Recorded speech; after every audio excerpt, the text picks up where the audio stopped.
So, hey, Joe, do you think that it is important for families of people who have a disability in their life to, um, do you think it's important for emergency personnel um, who have who are coming up to a house or a car? And there's a person with a disability in that house or that car. Do you think it's important to let those like ambulance drivers and policemen and firemen, you think it's important to let them know there's somebody with a disability in that house or that car? Do you think it's important? Can you tell me with your voice or touch my hand?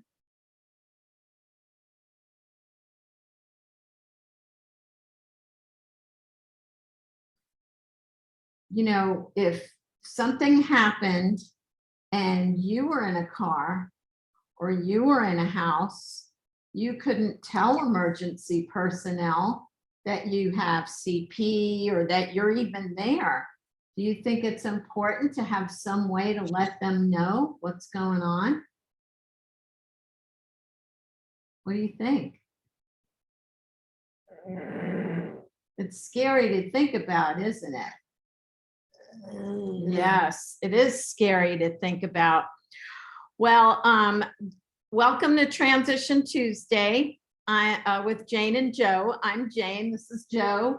And today we have a very special guest who's going to talk to us about an idea that she came up with to answer some of those questions we were talking about. Meet Tiffany Bennett. She's the founder of Project Whimsical, and we're going to tell you all about it. So Tiffany, welcome. Hi, thank you. Tell me a little bit about you and why you started this project and kind of what it is. So I'm a police officer. I've been in law enforcement for, gosh, almost 8 years now. Maybe a little bit longer than that. But it was one of those things. I had a sergeant years ago tell me, when we're on scenes and things like that, find work or find something that you can do. And I'm sorry. That's okay. He said, basically, find work, find something that you can do that's relevant. And if you can't do anything that's relevant to this particular scene, go out and find something else. And so I was riding around on patrol and I noticed this car had a sticker that said service dog on board. And it kind of just got me thinking like, oh, that's unique. I never would have thought of that, had that car been in an accident or something like that. And a couple of hours later, I was taking a training class that focuses on autism and de-escalation. And it hit me like a lightning bolt. And to this day, I tell you that it was God speaking to me, because I feel like I have the platform to be able to share this with individuals and families, and also my law enforcement and first responder families. But the idea hit me, no, this is so much more than service dog on board. It would be cool for there to be a discreet way for first responders to know that there's a person with autism, because I've seen so many different stickers and some of them are discreet in the way that if you don't know what it means, you don't know what it means. So it ends up kind of being useless for us.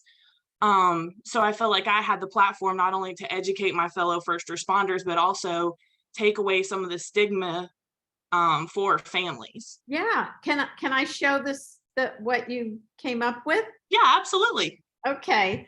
I learned about Tiffany's Project Whimsical from a police officer in the town near where we live. And so these are decals that you can put on your window, and you can see this says nonverbal, and there are blank ones. This one says flight. And you have some, you can have whatever 1 word or 2 word description you like, but tell me what some of the other ones are that you come up with. So I want to touch on flight just for a second, because I know that in the autism community, it's typically referred to as elopement because that is the more medical term that's used. But just being that I've worked in law enforcement for almost 8 years, some of our police officers don't know big fancy SAT words, but we know what flight risk means. So This, that's the no, reason I went with yes, flight. yeah, Correct. yeah. Some of the other ones are harms, meaning that they harm themselves if they're overstimulated. I did have one family that requested a sticker that says that the person can get violent when overstimulated. So that one is available, but I vet that one a little bit harder just because I don't want someone to see that as a outlet to use it to hurt first responders in some sense. I don't want my decal to end up being abused when I'm trying to do a good thing with it. Yes. And then one of the other most common, other than the nonverbal that you showed, is hypersensitive. And that specifically, when I teach this to first responders, I specifically say that that means that they're sensitive to our sirens and lights. So if you're in a position where you're able to do so, turn those off to make it a little less stressful for the person on scene. Yeah, and I could see, like, I think we talked about hearing impaired, because Oh, the that was, echolalia. no, yeah, and echolalia, which is when somebody repeats a phrase over and over again. Like, you may say, "Are you okay?" and they'll repeat, "Are you okay? Are you okay?" Or they'll repeat a line from a movie. Um, I think the hearing impaired one is important. We know quite a few families of children who are older people, even, who are hearing impaired, and you wouldn't know that as a police officer going up to a car. You wouldn't know the person sitting in the car can't hear you. Right. You might be sitting there going, "Get out of the car," and they're not doing it. And you're wondering, well, why aren't they getting out of the car? Right. So, or you're giving them instructions for their own personal safety and they can't hear you. So, what I like about these is that, well, I like that it's a hand. So it's kind of like, hey. Yep. I did have a parent who said, I'm not sure that I want to give a lot of information about my child, like their name, or like this parent was talking about, how people have those little, like the family, the little Yes. figures with the dog and the cat. She said, to me, that's like telling somebody everything they need to know about your family. And they can walk up to your child in the store and say, "How are your sisters?" Absolutely. And And that's, so, go ahead. oh, I was just going to say that's part of the reason why I didn't put the word autism anywhere on there. And I designed it in a way that if you know what it means, you know what it means. But if they don't know, you have no idea that it serves a purpose. So then you work to train law enforcement and first responder and other emergency personnel to look for these, so Yes. that they're trained and they know what they need to do. I Correct. love this. That's why I Thank was you. so excited that, we connected and we could talk about this. So can you tell me some things as a emergency first responder, police officer? What are some, like, maybe 5 simple things that families can do to, be more prepared for emergencies? So I can only speak to my experience as far as a patrol officer. I am a detective now, but obviously that takes me away from the public as much. But some of the things that I thought were really cool. This is good for children, especially young kids in car seats, or if you have a child who is maybe physically underdeveloped or has to have a particular seat in the vehicle. I thought this was really cool when I saw it, so I did it for my daughter when she was born. And I can send you a picture of it too, just so you can kind of see what I'm talking about. But on the side of the car seat, you basically make up a little, just like a piece of paper, and I laminated mine just because, kids are messy and I don't want any kind of fluids or anything to get on it.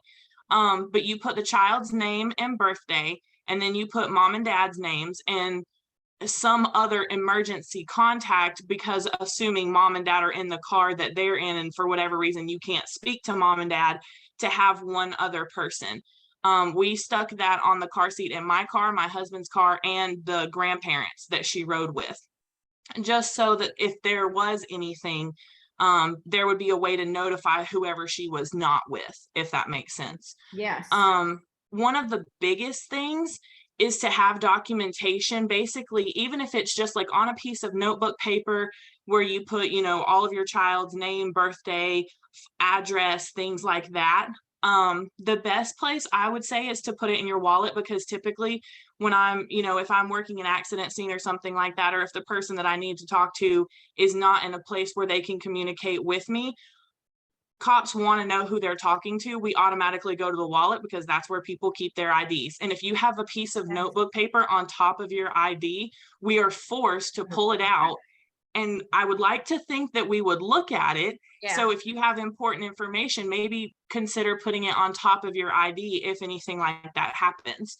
Obviously, you could put it in your glove box too, but typically we don't go searching through cars unless we have a reason to. So that's the reason that I don't suggest that, only because we might not see it. Yeah, that makes really good sense. I would have not thought of that. Like, we had a little we tried a little bracelet, but it didn't work very well for Joe. He didn't like wearing it. And then Joe does have a state ID, and I do have like he just got a new chair, so I haven't figured out where to put it on this chair yet. So maybe you can help me, like, where would you look on a wheelchair for information? Anywhere around the back, honestly, as long as you have a wide enough space to put the card that I have was probably like a 3x3 square on the back of her car seat. Okay. But if you have brightly colored paper, that would help. Like if you have, like orange Post-its or something like that, or some neon paper for whatever reason around your house, that obviously calls attention. So that would be something that we would, look at. Okay, that's good to know on the back. That makes sense. And he has like it's like a change purse, but it says identity.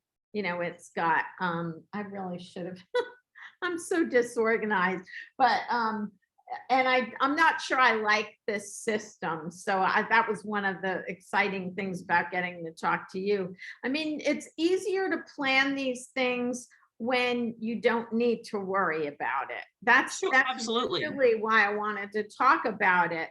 So how can somebody who wants to know about these, how can they find you? I did say that you have a Facebook page, Yes. Project Whimsical on Facebook.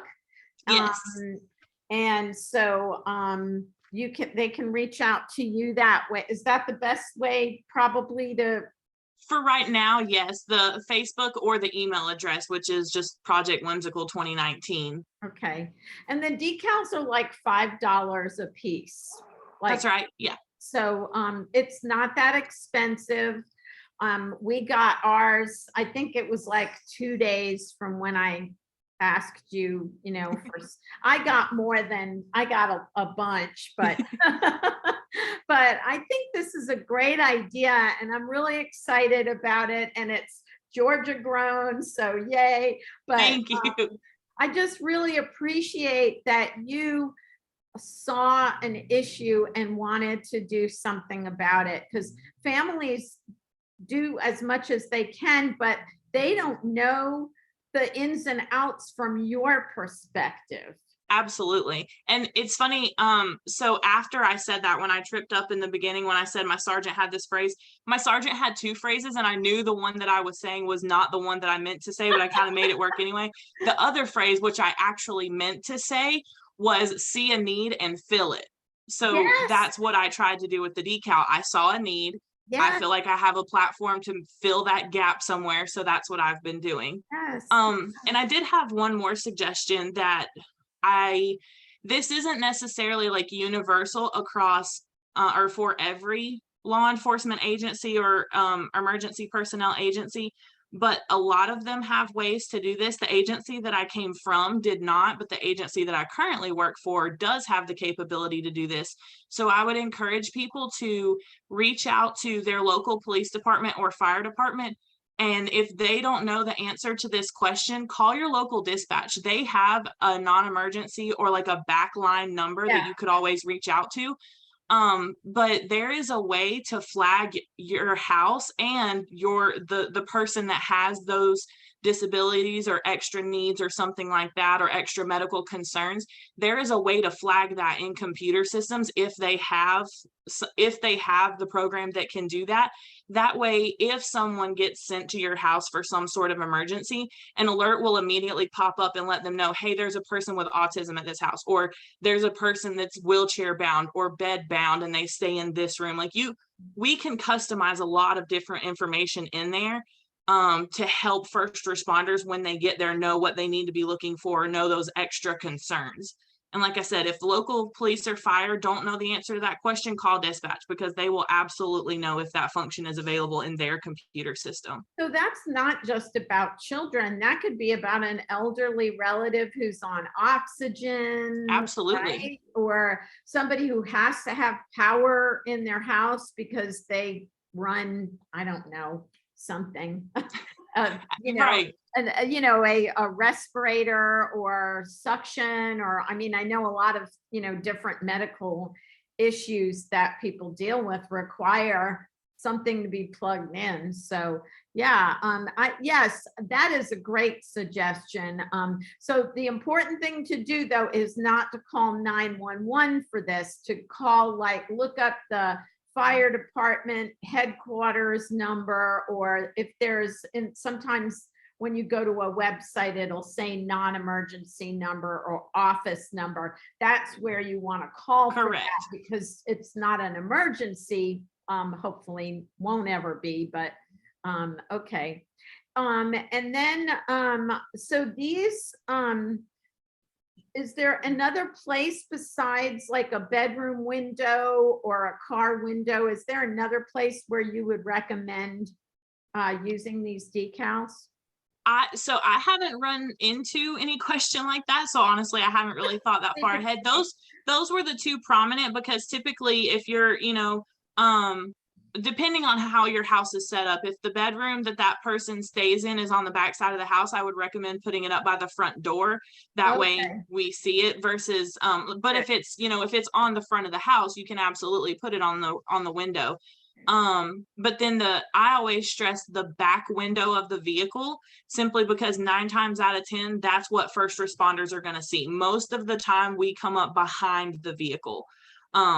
Okay. So I always suggest putting it on the rear window, and just from being on patrol for several years, I suggest putting it on the driver's side, but I know a lot of people have stickers all over their or on their back window. So wherever you can put it works.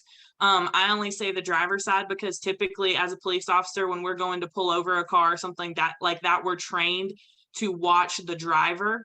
So if you're looking in that area, you're going to see a tie-dye decal. Gotcha.